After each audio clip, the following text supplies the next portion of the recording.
Bonjour à toutes et à tous, bienvenue dans ce point de l'actualité internationale sur Al24 News. L'entité sioniste a entamé dans la nuit de mercredi à jeudi la libération de 642 prisonniers palestiniens en échange de 4 dépouilles de prisonniers sionistes restituées par le mouvement de résistance palestinien Hamas à la faveur d'un 7e échange depuis l'entrée en vigueur d'un accord de cessez-le-feu le 19 janvier dernier dans la bande de Gaza.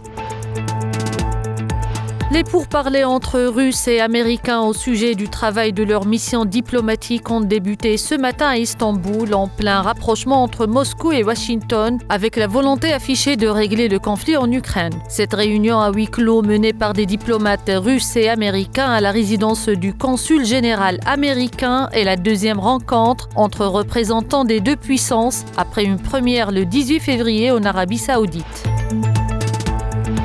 Les ministres des Finances du G20, à l'exception de celui des États-Unis, sont réunis depuis mercredi au Cap, où le président sud-africain a mis en garde contre une menace pesant sur la croissance mondiale. Il a averti que l'érosion du multilatéralisme pose une menace à la croissance et à la stabilité mondiale.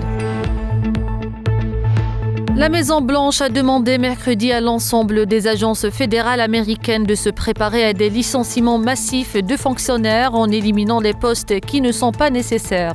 Cette circulaire prévoit néanmoins des exceptions en faveur des forces de l'ordre, des agences chargées de la politique migratoire, des services postaux ainsi que les forces armées. Nous arrivons à la fin de cette édition. Merci de l'avoir suivi.